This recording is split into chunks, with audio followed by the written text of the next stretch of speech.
মেঘালয়ৰ গাৰো পাহাৰৰ পৰা নামি অহা পানীৰ ঢলে বুৰালে মানকাচৰৰ বিভিন্ন অঞ্চল। কেইবাখনো ৰাজহ গাঁও এতিয়া পানীৰ তলত। গাঁওকেইখন হৈছে পানকাটা, টেপৰপাৰা, কুমাৰগাতি, কালাপানী, কাজিপুৰ, বিন্নাচাটা, বেঙেৰভিটা, চিৰাখোৱা, মহিঘুমা, বাঘাপাৰাকে ধৰি কেইবাখনো গাঁও জলমগ্ন। বিশেষকৈ কেইবাদিনো ধৰি নেৰানেপেৰা বৰষুণৰ ফলত আজি পুৱাৰ ভাগত গাৰো পাহাৰৰ পৰা নামি অহা পানীৰ ঢলে বাঘাপাৰাৰ পৰা চিৰাখোৱা হৈ কালাপানী সংযোগী এটা পথ ভাঙি যোৱা পৰিলক্ষিত হয়। ফলত কেইবাখনো গাঁৱৰ ৰাইজৰ লগতে স্কুলীয়া ছাত্ৰ-ছাত্ৰীৰ বাবে অহা যোৱাত বহুতো সমস্যা ভুগিব লগা হৈছে। লগতে মানকাচৰৰ জাংগালত শিশু সংহত উন্নয়ন প্ৰকল্পৰ কাৰ্যালয়ৰ ভিতৰত পানী সোমোৱাৰ ফলত অফিচৰ কৰ্মচাৰীৰ বহুত অসুবিধাৰ সন্মুখীন হ'ব লগা হৈছে।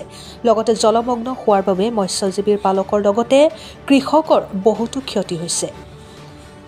হাত শিঙিমাৰীৰ পৰা আমিৰুল ইছলামৰ ৰিপৰ্ট, অৰুণোদয় আছাম। মানকাচৰ জিলাৰ কালাপানী বাঘাপাৰা পূৰ্বাঞ্চলত যিকেইখন গাঁও আছিল, ক'বলৈ গ'লে প্ৰায় 50% গাঁৱে পানীৰ তলত এতিয়া। আৰু আমাৰ বাঘাপাৰা টু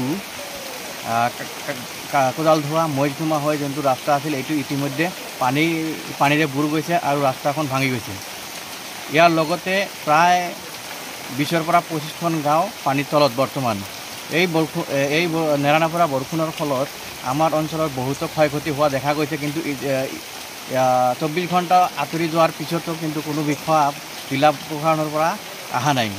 আৰু আমাৰ যিখন এতিয়া আপোনালোকে ভিডিঅ'ৰ জৰিয়তে চাই আছে যে চাইল্ড ডেভেলপমেণ্ট অফিচ এতিয়া কিন্তু পানীৰ তলত।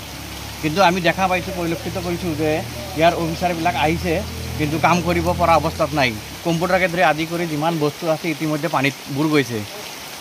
আৰু আমাৰ যিখন মানে চাদুলাবাৰী টু দিয়াৰাত যোনটো ৰাস্তা একেবাৰে বিকল, এইটো আৰু যোৱা অহা কৰাৰ কোনো পৰ্যায়তে নাই।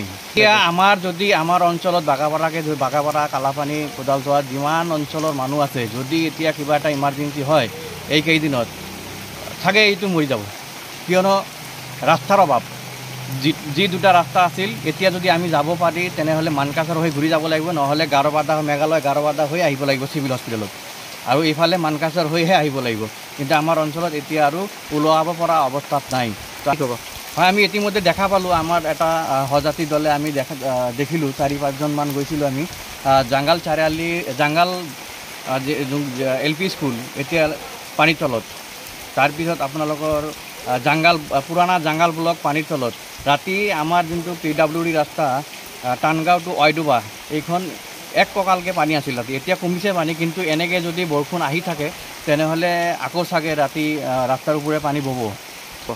আমি বিধায়ক আৰু জিলা প্ৰশাসনক আহ্বান কৰোঁ যাতে আমাৰ যিখন ৰাস্তা আছে, একমাত্ৰ আছে বাঘাপাৰা টু কালাপানী হৈ দিয়াৰালৈকে যোৱা ৰাস্তাটো যদি অতি সোনকালে বৰষুণ পানী কমি যোৱাৰ লগে লগে যেনে তেনে এইখন কাম আমাক অতি সোনকালে কৰি দিব লাগে, নহ'লে আমাৰ এই পূৰ্বাঞ্চলৰ ৰাইজ একদম জ্বলাটো ভুগিব।